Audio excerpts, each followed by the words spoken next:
ಪ್ರಧಾನಿ ನರೇಂದ್ರ ಮೋದಿ ನಾಳೆ ರಾಜಸ್ಥಾನದ ಅಜ್ಮೀರ್ಗೆ ಭೇಟಿ ನೀಡಲಿದ್ದಾರೆ. ಈ ವೇಳೆ ಪ್ರಧಾನಿ ಮಹಿಳೆಯರಲ್ಲಿ ಗರ್ಭಕಂಠ ಕ್ಯಾನ್ಸರ್ ಅನ್ನು ನಿಯಂತ್ರಿಸುವ ಸಲುವಾಗಿ ಹ್ಯೂಮನ್ ಪ್ಯಾಪಿಲೋಮ್ ವೈರಸ್ HPV ಲಸಿಕಾ ಅಭಿಯಾನಕ್ಕೆ ಚಾಲನೆ ನೀಡಲಿದ್ದಾರೆ.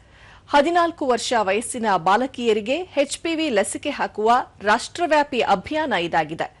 ಇದೇ ಸಂದರ್ಭದಲ್ಲಿ ಅವರು 16,680 ಕೋಟಿ ರೂಪಾಯಿಗಳಿಗೂ ಹೆಚ್ಚು ಮೌಲ್ಯದ ಬಹು ಅಭಿವೃದ್ಧಿ ಯೋಜನೆಗಳ ಉದ್ಘಾಟನೆ ಮತ್ತು ಶಂಕುಸ್ಥಾಪನೆ ನೆರವೇರಿಸಲಿದ್ದಾರೆ.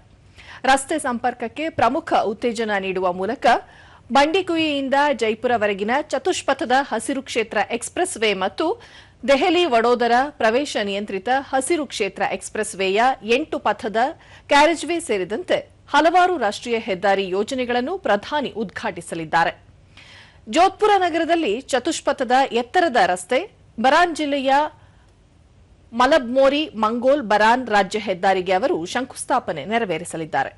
ನವೀಕರಿಸಬಹುದಾದ ಇಂಧನ ವಲಯಗಳಿಂದ ವಿದ್ಯುತ್ ಸ್ಥಳಾಂತರಿಸುವ ಪ್ರಸರಣ ವ್ಯವಸ್ಥೆಗಳನ್ನು ಉದ್ಘಾಟಿಸಲಿದ್ದಾರೆ. ಜೊತೆಗೆ ರಾಜಸ್ಥಾನದ ವಿವಿಧ ಸರ್ಕಾರಿ ಇಲಾಖೆಗಳು ಮತ್ತು ಸಂಸ್ಥೆಗಳಲ್ಲಿ ಹೊಸದಾಗಿ ನೇಮಕಗೊಂಡ ಯುವಕರಿಗೆ 21,800ಕ್ಕೂ ಹೆಚ್ಚು ನೇಮಕಾತಿ ಪತ್ರಗಳನ್ನು ವಿತರಿಸಲಿದ್ದಾರೆ.